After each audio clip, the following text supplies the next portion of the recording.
আসসালামু আলাইকুম। ভারতীয় লেফট আর্ম অর্থোডক্স স্পিনার মানব সুতার চমৎকার একজন বোলার। আরও একটা ম্যাচেও কিন্তু তিনি তার বোলিং প্রতিভা দেখাচ্ছেন এবং ক্যারিয়ারের একেবারে ইনিশিয়াল স্টেজে কিন্তু প্রত্যেকের কাছ থেকে সমীহ আদায় করছেন। বিশেষ করে অনেকটা 1970 style left arm orthodox spinning যে ধরন, সেই ধরনে তিনি স্পিন করে থাকেন। এখনকার স্পিনাররা অনেক বেশি মাত্রায় পিচ থেকে অফ দ্য পিচ স্কিড এবং টার্নটাকে আদায় করতে চান বা স্কিডটাকে আদায় করতে চান, তবে মানব সুতার সেই ধরনের স্পিনারদের মধ্যে অন্তর্গত, অনেকটা 70s বা 80s স্টাইলে, যেখানে এয়ারে ব্যাটারকে ড্রিফট করার ধরন তার মধ্যে রয়েছে এবং সেই সঙ্গে বলে প্রচন্ড পরিমাণে ডিপ রয়েছে। এয়ারে ড্রিফটিং রয়েছে এবং সেই সঙ্গে ডিপ রয়েছে।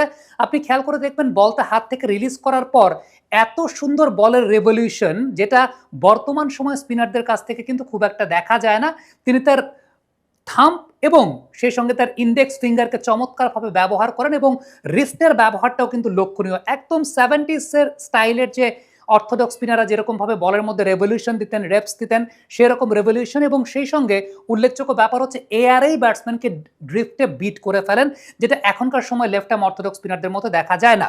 আর সবচেয়ে গুরুত্বপূর্ণ যে বিষয়টা, যেটা মানব সুতারকে অন্য যে কোনো বোলারের চাইতে আলাদা করেছে, সেটা হচ্ছে আপনি খেয়াল করে দেখবেন, আপনি যদি জাদেজার সঙ্গে তাকে একটু কম্পেয়ার করতে চান, জাদেজা যখন বল ছাড়েন তিনি অনেক বেশি মাত্রায় ওয়াইড অফ দ্য ক্রিজ থেকে বল ছাড়েন, বাট মানব সুতার তিনি বল ছাড়েন very close to the umpire, অর্থাৎ তার ট্র্যাজেক্টরি এবং তার রিলিজিং পয়েন্টটা হচ্ছে very close to the umpire, যেটা জাদেজার ক্ষেত্রে নর্মালি শুধুমাত্র জাদেজা না, আকসার প্যাটেল, জাদেজা, যে কোনো লেফট আর্ম অর্থোডক্স স্পিনারের ক্ষেত্রে একটু ওয়াইড অফ দ্য ক্রিজ রিলিজের জায়গাটা হয়।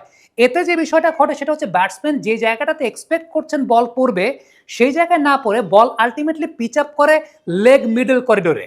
নর্মালি লেফট আর্ম অর্থোডক্স স্পিনারদের বল পিচ করে কিন্তু মিডল অফ করিডোরে, তবে মানব সুতারের বল পিচ করে লেগ মিডল করিডোরে, যেটা ব্যাটসম্যানের জন্য খেলাটা অনেক বেশি মাত্রায় ডিফিকাল্ট হয়ে যায়। নর্মালি একজন ব্যাটসম্যান যখন ব্যাটিং করতে থাকেন, লেফট আর্ম অর্থোডক্স স্পিনার যদি বোলিং করেন, সেক্ষেত্রে নর্মালি পিচিং এবং সেই সঙ্গে তারপরে বলটা খেলা, দুটোই হার্ড ফোকাসটা ব্যাটসম্যান রাখতে পারেন তার রাইট আই দিয়ে, অর্থাৎ ডান চোখটা দিয়ে।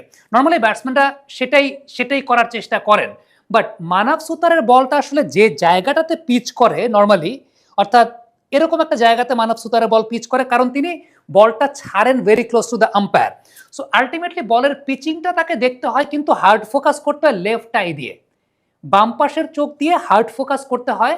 দেন বলটা যখন ডান দিকে চলে আসে, তখন ডান পাশের চোখ দিয়ে হার্ড ফোকাস করতে হয়। এখন ক্রিকেট ব্যাটিংয়ে হার্ড ফোকাস এবং সফট ফোকাস, এটা নিউরোলজিক্যাল ফ্যাক্টর এবং the neural journey of a cricketer যদি আমরা চিন্তা করি, সেই জায়গাটা হার্ড ফোকাস এবং সফট ফোকাস কিন্তু খুব গুরুত্বপূর্ণ দুটা material.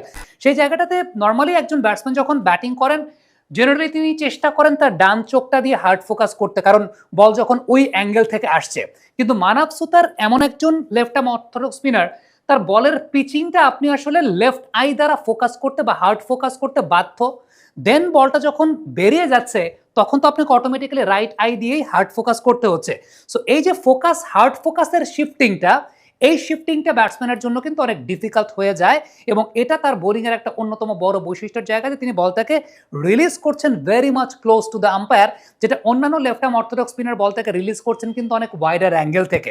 So that is the difference. আমার কাছে মনে হয় যে আরও বেশ কয়েকটা টেস্ট ম্যাচ যখন তিনি খেলবেন, দেশের বাইরের মাটিতে খেলবেন, আরও এমন কন্ডিশনে খেলবেন যেখানে স্পিনারদের জন্য খুব একটা সুইটেবল না, তখন হয়তো বা তার বোলিংয়ের ব্যাপারে আরও অনেক বিষয়বস্তু বলা যাবে। তবে সাবকন্টিনেন্টাল উইকেটে এখন পর্যন্ত যেভাবে তিনি বোলিং করেছেন, ট্রুলি আমার কাছে মনে হয় যে খুবই ইন্সপায়ারিং একটা ফ্যাক্টর। বিশেষ করে ওল্ড স্কুল স্পিন যেখানে অনেকাংশে হারিয়ে যাচ্ছিল, সেই জায়গাটায় যারা ওল্ড স্কুল স্পিন করতে পছন্দ করেন, তাদের জন্য একটা মোটিভেশনাল ফ্যাক্টর হতে পারেন মানব সুতার। এবং ট্রাস্ট মি, এই বোলারের বোলিংয়ের বৈশিষ্ট্যের জায়গাটা বর্তমান সময়ের বোলারদের বোলিংয়ের চাইতে অনেক ব্যতিক্রম, অনেকটা 70s 80s এর old school left arm orthodox spinning টাইপের।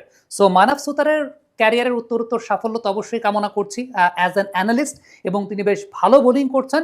দেখা যাক পরবর্তী সময় ইন্ডিয়া যখন হয়তোবা নিউজিল্যান্ডে যাবে কিংবা অন্যান্য কান্ট্রিগুলোতে যাবে যেগুলো ইন্ডিয়ান কন্ডিশন বা সাবকন্টিনেন্টাল কন্ডিশনের বাইরে, সেখানে তিনি কেমন করতে পারেন সেটাও একটা অনেক বড় দেখার বিষয় থাকবে। কমেন্ট বক্সে আপনাদের মন্তব্য, মতামত জানতে চাই, লিখে পাঠাবেন।